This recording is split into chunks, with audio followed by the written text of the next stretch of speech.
Subscribe now and press the bell icon.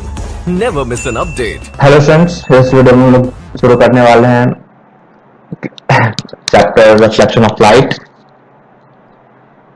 तो let's start. अब chapter is reflection of light.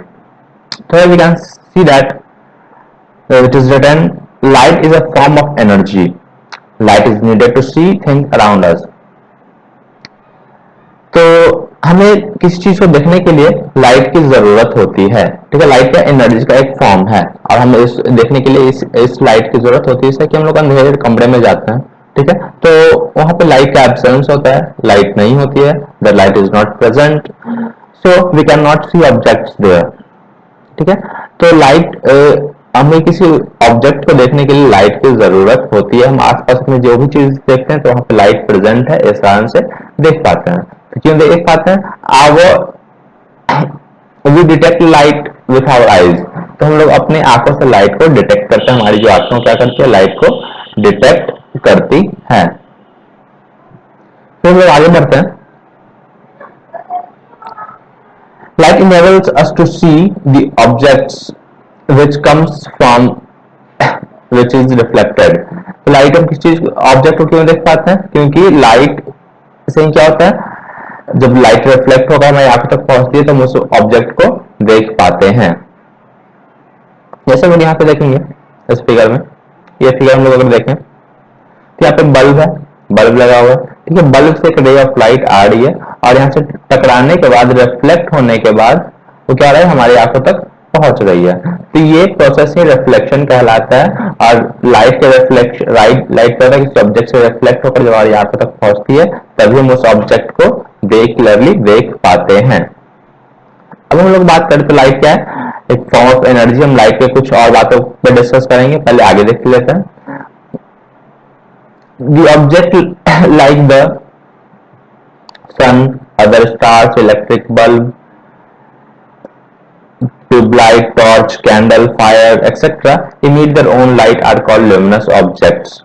ऐसे objects जो अपना जो लाइट इमिट करते हैं वैसे ऑब्जेक्ट्स को हम लोग luminous objects कहते हैं। जैसे सन हो गए, सन हो गया, स्टार्स हो गए, ठीक है, fire, electric bulb, tube light, torch, candle, ये सारे ऑब्जेक्ट्स ऐसे जो लाइट को इमिट करते हैं। तो ये क्या कहलाएंगे, luminous ऑब्जेक्ट। ये एग्जांपल में कंसिडर करते हैं, ये बल्ब जब तक ग्लो कर रहा है ये luminous ऑब्जेक्ट है, जैसे ही ये ग्लो करना बंद कर देगा ये क्या हो जाएगा, नॉन luminous ऑब्जेक्ट। वैसे दूसरा एग्जांपल हम एक सनफ्लावर का फिगर बना हुआ, सनफ्लावर को देखते हैं। तो सनफ्लावर से हमें लाइट मिलती है, नहीं मिलती है, तो sunflower is a non luminous object. Here it is mention sunflower is a not non luminous object. फिर हम आगे बढ़ते हैं। यहाँ पे एक फिगर है, यहाँ पे सन बना हुआ, सनलाइट वो क्या आ रहा है, एक प्लांट पे आ रहा है और प्लांट से जब सनलाइट ये आ रहा है, ठीक है, तो क्या हो रहा है, जो रे ऑफ लाइट आ रहा है डायरेक्शन में रिफ्लेक्ट कर रहा है। ठीक है, तो रे का कुछ भाग हमारी आंखों तक भी पहुंचता है। ठीक है, इसलिए हम इस प्लांट को देख पाते हैं। फिर वो आगे बढ़ते हैं। Those objects which do not emit light themselves but only reflect or scatter the light falls on them are called non-luminous object।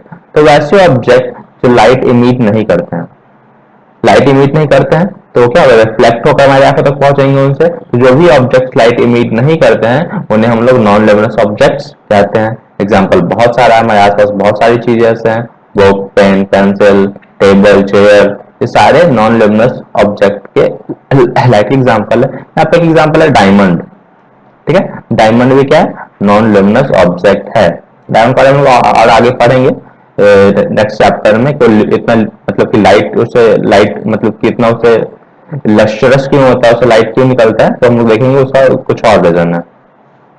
when we can see the non-luminous object because they reflect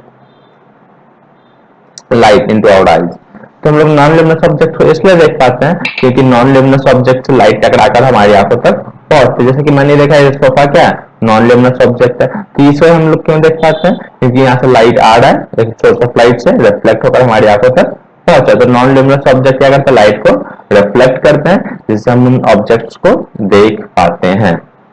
अब हम लोग light कुछ properties के बारे में पढ़ेंगे कि light के क्या क्या प्रॉपर्टीज है। तो पहला चीज तो हम लोगों ने देख लिया है जो यहाँ पे मेंशन है, मैंने शुरू में ही बताया है, light is a form of energy. ठीक है, light is a form of energy. तो लाइट क्या है, एनर्जी का एक फॉर्म है, ये पहला प्रॉपर्टीज हो गया। फिर हम लोग देखेंगे light travels in straight line, light always travels in straight line. ठीक है, ये कभी भी कर्व लाइन पे नहीं करते, कर्व लाइन से लाइट होकर जाती तो जो शैडो बनता है वो कभी बनता ही नहीं। ठीक है, शैडो बनने का रीजन क्या है, बिकॉज लाइट ट्रेवल्स और light always travels in straight line, और लाइट के इस प्रॉपर्टी को हम लोग रेक्टिलिनियर प्रोपैगेशन भी कहते हैं। अब हम लोग नेचर ऑफ लाइट देखेंगे, लाइट का क्या क्या नेचर होता है। तो इसके रिगार्डिंग दो थ्योरीज है हमारे पास, कौन कौन से? There two theories about the nature of light. तो लाइट के नेचर के दो थ्योरीज है, पहला तो है वेव थ्योरी ऑफ लाइट और दूसरा क्या है, पार्टिकल थ्योरी ऑफ लाइट। तो दो थ्योरी हमारे पास, वेव थ्योरी और पार्टिकल थ्योरी। वेब थ्योरी हम लोग क्या करते हैं, लाइट को इलेक्ट्रोमैग्नेटिक वेव कंसिडर करते हैं। ऐसा माना जाता है कि लाइट क्या है, इलेक्ट्रोमैग्नेटिक वेव है, और जो भी इलेक्ट्रोमैग्नेटिक वेव होता है उसको ट्रेवल करने के लिए किसी मीडियम की जरूरत नहीं होती है। तो according to wave theory, light consist of electromagnetic waves. Light क्या, इलेक्ट्रोमैग्नेटिक वेव्स है which do not require a material medium for their propagation, मतलब उनको एक जगह से दूसरे जगह ट्रेवल करने के लिए किसी मीडियम की जरूरत नहीं होती है। ऐसे एग्जांपल हम देख सकते हैं, सन है, अर्थ है, और बीच में क्या वैक्यूम है, कोई मीडियम नहीं है, तब भी लाइट सन से अर्थ तक पहुंचती है। तो इसका एक एग्जांपल है कि लाइट क्या है, इलेक्ट्रोमैग्नेटिक वेव है। फिर हम लोग आगे देखेंगे, तो लाइट का जो दूसरा थ्योरी है वो है पार्टिकल थ्योरी। लाइट का दूसरा थ्योरी क्या है, पार्टिकल थ्योरी। तो लाइट को हम लोग पार्टिकल भी कंसिडर करते हैं, light is compose of particles.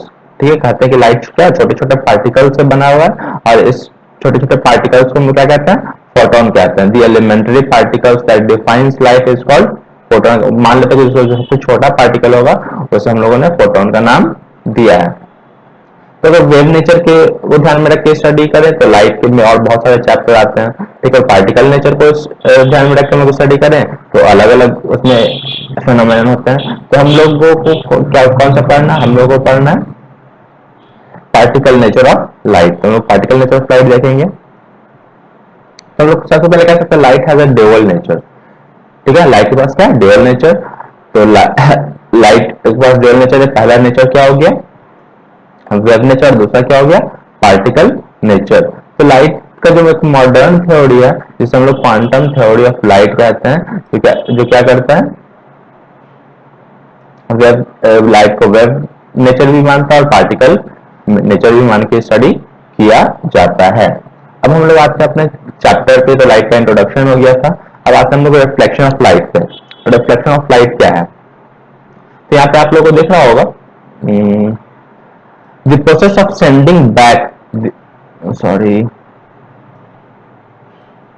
process of sending back the light rays which fall on the surface of an object is called reflection of light। क्या होता है, लाइट किसी सरफेस पे इंसिडेंट होता है और वापस टकराकर उसी मीडियम में चले जाना, यही रिफ्लेक्शन ऑफ लाइट कहलाता है। जैसे यहाँ पे एक मिरर है, इस फिगर पे आप लोगों को दिख रहा होगा, यहाँ पे एक मिरर है। ठीक है, कि रे ऑफ लाइट आ रही है, ठीक है, किसी पॉइंट पे इंसिडेंट होती है और वापस से रिफ्लेक्ट होकर उसी मीडियम में, ये हमारा मीडियम मिरर है ना, और यहाँ पे दूसरा मीडियम में मिरर है। तो ठीक है, तो लाइट आई, टकराई और वापस लौट गई। तो इस इंसिडेंट को, इस फेनोमेनन को हम लोग रिफ्लेक्शन ऑफ लाइट कहते हैं। तो यहाँ पे हम लोगों ने ये देखा कि हम लोग मिरर का एग्जांपल लिए हैं। तो मिरर का एग्जांपल क्यों लिए यहाँ पे, क्योंकि मिरर क्या होता है, एक स्मूथ सरफेस होता है और वेल पॉलिश्ड सरफेस होता है। अगर कोई सरफेस स्मूथ होगा, वेल पॉलिश्ड होगा, तो उससे लाइट का रिफ्लेक्शन ज्यादा अच्छे तरीके से होगा। अगर वो कोई सरफेस इरेगुलर है, रफ है या स्मूथ नहीं है, वेल पॉलिश्ड नहीं है, तो क्या होगा, वहां पे लाइट का रिफ्लेक्शन अच्छे से नहीं होगा। ठीक है, चलिए हम लोग घरों में क्या करते हैं, प्लास्टर कराते हैं। प्लास्टर क्यों कराते हैं, ताकि सरफेस क्या हो जाए, स्मूथ हो जाए और लाइट का रिफ्लेक्शन अच्छे से हो। हम लोग पेंट करते हैं घरों में, उसका भी यही रीजन होता है। मतलब कलर अगर हम लोग व्हाइट सेलेक्ट करते हैं तो लाइट का रिफ्लेक्शन अच्छे से होता है। हम लोग यहाँ पे एक और चीज देख रहे हैं, silver metal is one of the best reflector of light. Silver metal क्या है, लाइट का एक बेस्ट रिफ्लेक्टर मेटल। पूछा जाए कि बेस्ट रिफ्लेक्टर कौन है मेटल में, तो होगा सिल्वर। अब हम लोग आगे बात करते हैं। और जो प्लेन मिरर होता है, हम लोग मिरर देखते हैं, आईने के सामने हम लोग खड़े होते हैं, तो आईने के पीछे क्या होता है, एक जो शीशे का पीछे वाला पार्ट होता है वो क्या होता है, कलर किया हुआ होता है। और कलर जनरली क्या होता है, उस पर एक सिल्वर लेयर का कोटिंग किया होता है या फिर रेड पेंट का कोटिंग रहता है। सिल्वर और सिल्वर का हम लोग कोटिंग इसलिए करते हैं तो क्योंकि हम लोगों ने अभी पढ़ा कि सिल्वर क्या है, बेस्ट रिफ्लेक्टर ऑफ लाइट होता है। तो मिरर में एक तो रिफ्लेक्टिंग सरफेस होता है, जिस आईने के सामने जहां पे हम जिसके सामने खड़े होते हैं वो रिफ्लेक्टिंग सरफेस कहलाता है, और जो उसका पीछे वाला सरफेस होता है उसे हम लोग कलर्ड सरफेस कहते हैं, जो कलर किया रहता है। आप लोग ये मैंने ये जो भी पैराग्राफ मैं छोड़ रहा हूँ, जो भी लाइंस मैं छोड़ रहा हूँ, आप लोग पढ़ सकते हैं। ठीक है, मैं इसका पीडीएफ हो सके तो अवेलेबल करा दूंगा, आप लोग इसको आसानी से पढ़ सकते हैं, और जहां पे कभी कंफ्यूजन हो तो कमेंट कर सकते हैं। अब फिर हम आगे बढ़ते हैं। Reflection of light from plane surface और प्लेन मिरर। तो प्लेन मिरर जो आईना हम लोग के घरों में होता है, ठीक है, तो प्लेन सरफेस में रिफ्लेक्शन कैसे होता है उस चीज को देखेंगे। तो सबसे पहले हम लोग देखेंगे, फिगर कंसिडर कर लेते हैं, ये फिगर, ठीक है, ये फिगर आप लोग को दिख रहा होगा, ये एक प्लेन मिरर है, या मैं फिर मैं जूम कर देता हूं।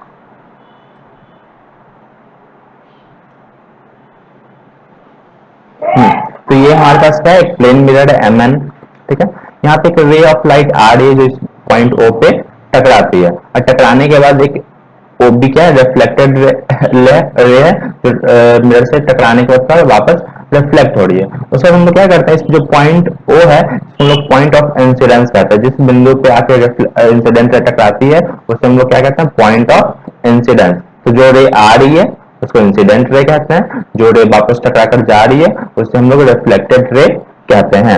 और पॉइंट ऑफ इंसिडेंस पे एक हम लोग क्या करते हैं, लाइन खींचते हैं जो बिल्कुल परपेंडिकुलर होती है, उसे हम लोग नॉर्मल कहते हैं। अब हम लोग देखेंगे कि ये इंसिडेंट रे है, ए ओ इंसिडेंट रे हमारा, ठीक है, और एन ओ क्या है, नॉर्मल है। तो ये जो एंगल है ए ओ एन, ये एंगल कहलाता है एंगल ऑफ इंसिडेंस। ये एंगल क्या कहलाता है, एंगल ऑफ इंसिडेंस। ठीक है, वैसे ही ये रिफ्लेक्टेड रे है ओ बी, ठीक है, तो बी ओ एन, ये जो एंगल बन रहा है मतलब कि नॉर्मल और रिफ्लेक्टेड रे के बीच बना एंगल, ये कहलाता है एंगल ऑफ रिफ्लेक्शन, और ये हमारा नॉर्मल है। तो ये प्लेन मिरर से रिफ्लेक्शन का एक डायग्राम है। तो हम लोग रिफ्लेक्ट तो रिफ्लेक्शन ऑफ लाइट आप लोग समझ में आ गया होगा। इससे रिलेटेड कुछ नियम भी हैं, तो उनको भी हम लोग देखेंगे। तो हम लोग कहाँ थे, हाँ, तो reflection of light from plane mirror और प्लेन सरफेस। तो जो रे हम लोगों ने अभी देखा कि जो रे आकर टकराती है उसे हम लोग क्या कहते हैं, इंसिडेंट रे कहते हैं। This is incident ray. Figure में आपको दिखा था एओ क्या है, इंसिडेंट रे था। वैसे ही जिस पॉइंट पे टकराती है आके, उस पॉइंट को हम लोग क्या कहते हैं, पॉइंट ऑफ इंसिडेंस कहते हैं। फिगर में वो पॉइंट क्या था, वो फिगर में पॉइंट ओ था।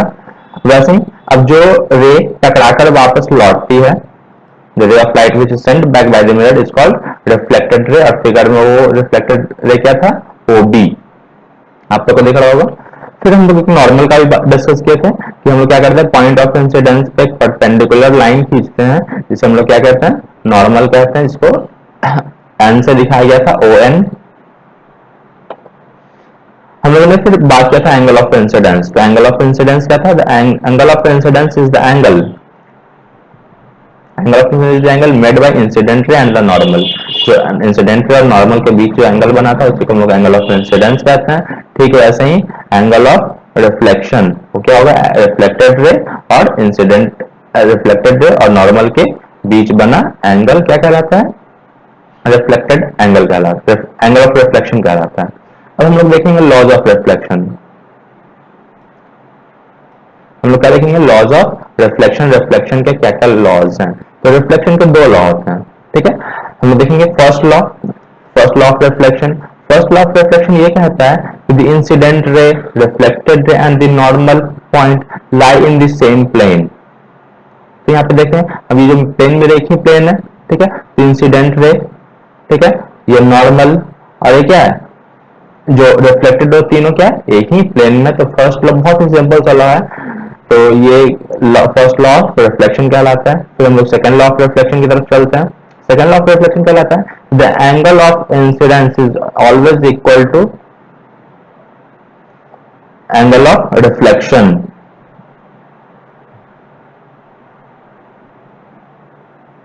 तो angle of incidence is always equal to angle of reflection. यहाँ पे देखेंगे AON क्या है, एंगल ऑफ इंसिडेंस है, और BON क्या है, एंगल ऑफ रिफ्लेक्शन है। तो दोनों एंगल इक्वल होंगे। एंगल ऑफ इंसिडेंस को हम लोग स्मॉल i से डिनोट करते हैं और एंगल ऑफ रिफ्लेक्शन को स्मॉल r से डिनोट करते हैं।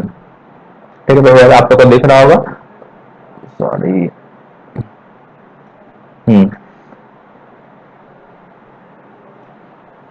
तो यहाँ पे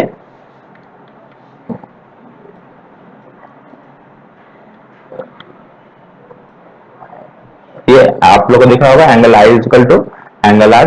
तो ये angle of laws of reflection के दो रूल्स हैं, दो लॉज थे रिफ्लेक्शन ऑफ लाइट के। पहला, इंसिडेंट रे, रिफ्लेक्टेड और नॉर्मल तीनों एक ही प्लेन में होता है, और दूसरा angle of reflection angle of incidence के इक्वल होता है। तो आज के वीडियो में हम लोग इतना ही रहने दे रहे हैं, ठीक है।